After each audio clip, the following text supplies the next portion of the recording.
आज सांगली मिरज कुपवाड महानगरपालिकेच्या पंचवार्षिक निवडणुकीच्या अनुषंगाने शिवसेनेची बैठक या ठिकाणी आयोजित करण्यात आलेली होती। बैठकीमध्ये सन्माननीय आमदार सुहास भैया बाबर, सर्व जिल्हा प्रमुख, महानगर प्रमुख आणि आम्ही सर्व पदाधिकारी या ठिकाणी चर्चा आजच्या बैठकीमध्ये केलेली आहे। मी माग जेव्हा आलो तेव्हा देखील सांगितलं होतं की या महानगरपालिकेमध्ये महायुती करण्याचा प्रयत्न आमचा राहील आणि तो प्रयत्न आम्ही केला देखील। परंतु ज्यावेळी महायुती आम्ही करू असं म्हटलं होतं त्याच वेळी मी सांगितलं होतं की शिवसेनेचा योग्य मान सन्मान, योग्य जागा या शिवसेनेला मिळाल्या पाहिजेत।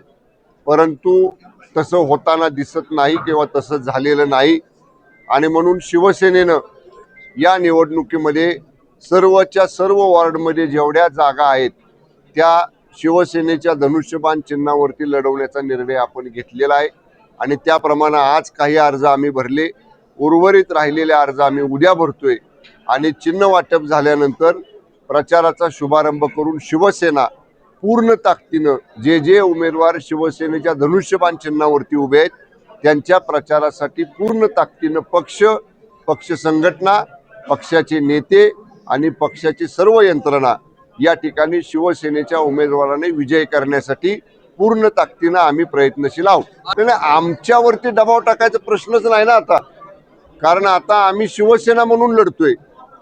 युतीत एकत्र लढलो असतो तर दबाव टाकण्याचा विषय येत होता। आता त्यांचे अर्ज त्यांनी भरलेत, आमचे अर्ज आम्ही भरलेत, आता नाही महायुती होऊ शकली। त्यामुळं जर आता आम्ही आमचे अर्ज भरून लढतोय तर मग आमच्यावर दबाव टाकायचा प्रश्नच येत नाही। असा कुठलाही दबाव आला तर त्या दबावाला आम्ही बळी पडणार नाही। या गोष्टी मी बोलणार नाही। मी एवढंच सांगेन की आम्ही प्रयत्न केला, त्या प्रयत्नाला यश आलं नाही आणि म्हणून आता आम्ही पूर्ण ताकदीनं शिवसेना म्हणून लढतोय।